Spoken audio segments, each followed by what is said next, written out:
Hey everyone, welcome back to Corporate Decoder, the place where we try to make sense of the sometimes confusing world of corporate finance, and guess what, we've got another big filing to unpack today. It is a Form 10-K from IDT Corporation, and it is packed with details about their business, their finances, and some pretty hefty risks.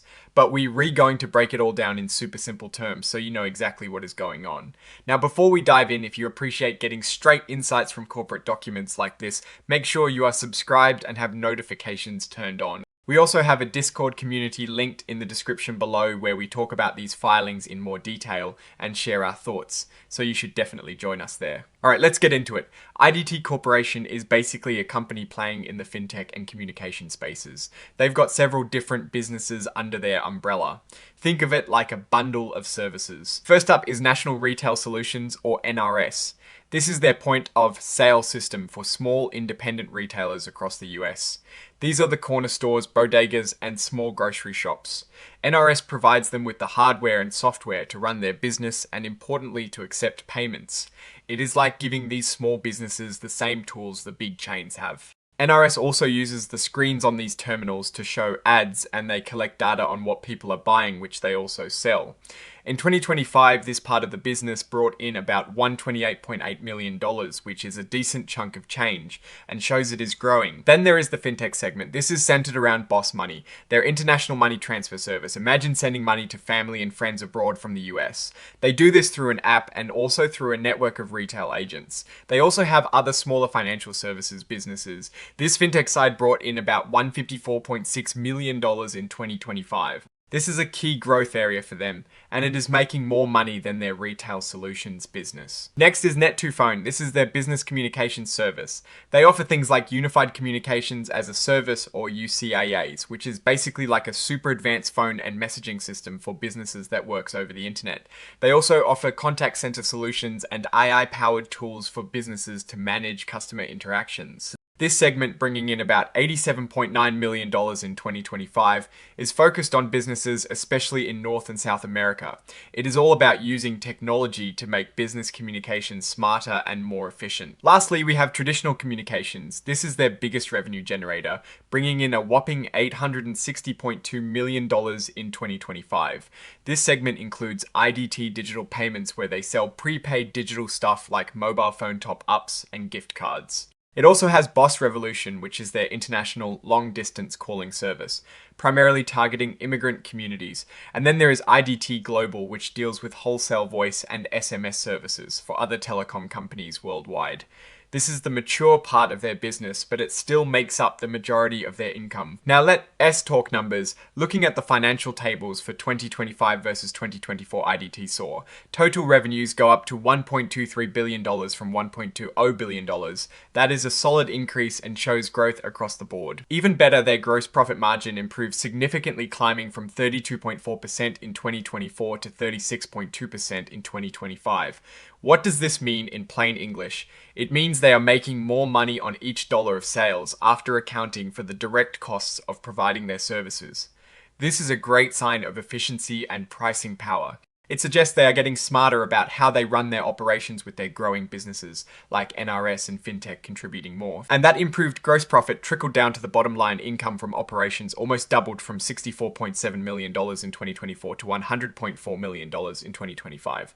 As a percentage of revenue, that is a jump from 5.4% to 8.2%. This shows that as their revenue grows, their operating expenses are not growing as fast, which is exactly what a healthy, growing company should do. This strong performance led to a net income attributable to IDT Corporation of about $76.1 million in 2025, up from $64.5 million in 2024. That is a healthy jump of over 18%.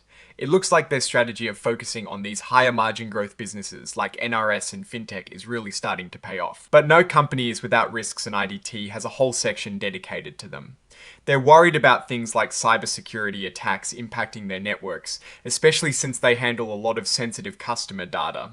They also point out that changes in immigrant populations could hurt some of their businesses like Boss Money and Boss Revolution, because those services are heavily used by immigrant communities. For their NRS business, they're bracing for more competition in the point of sale and payment processing world.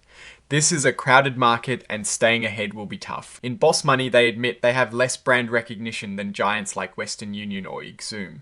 This could make it harder to attract new customers even though their service is growing. They also highlight that the money transfer industry is a complex regulatory landscape with strict rules around money laundering and customer verification. For their more traditional communication businesses like Boss Revolution and IDT Global, they are very clear that these areas are sensitive to falling demand and falling prices. We've seen this trend with international calling for years as newer technologies take over. They are facing pressure from unlimited calling plans offered by mobile companies and free services like WhatsApp. This means these parts of the business might shrink or become less profitable over time. Now, a quick look at their stock market value. The filing says the market value of stock held by regular investors, not company insiders, was about $84.8 million as of January 2025. And by September 2025, they had about 23.7 million shares of Class B common stock outstanding. It is important to note that IDT has Class A and Class B stock, and the Class B shares have much less voting power. This means that a few big shareholders, particularly Howard S. Jonas, who controls a majority of the voting power, can pretty much steer the company. Their strategy is interesting. They see themselves as a fintech and communications provider focusing on markets that are often overlooked. They want to use their existing strengths like their strong brands, their retailer network, and their customer base to grow these newer businesses. They've also managed to grow these new ventures organically, meaning with their own cash flow, rather than taking on a lot of debt or selling more stock, which is a really healthy sign. They are also looking for acquisitions to supplement their growth. When we look at their financial obligations in the near term, they have about $19 million in contractual obligations due within the next year. This includes things like purchasing services and operating leases for their offices. It is not an overwhelming amount for a company this size. They also have some large performance bonds outstanding, which is common in their industry for licensing. Overall, their financial condition seems pretty solid.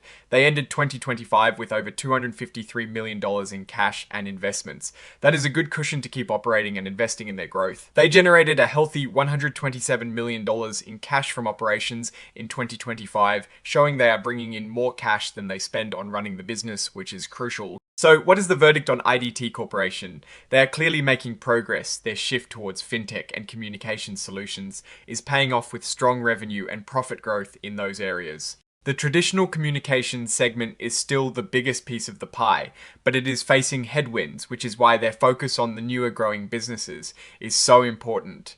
They have a solid financial footing and a clear strategy. The biggest concerns lie in the competitive landscape for NRS and the ongoing challenges in traditional communications.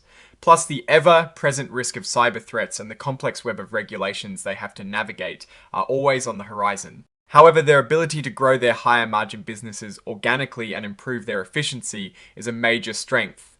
The control held by Howard Jonas is also a significant factor investors need to consider. All in all, IDT looks like a company on an upward trajectory with some clear challenges, but a well-defined path forward. They are leveraging their existing infrastructure and customer base to build new and profitable ventures. Alright, that is our breakdown of IDT Corporation's latest filing. What is your take on these numbers and what they signal for the company? Future, drop your thoughts in the comments. If this analysis was valuable, hitting that like button really helps, and subscribe for more deep dives. Don't forget to check out the Discord in the description. Thanks for watching, see you next time.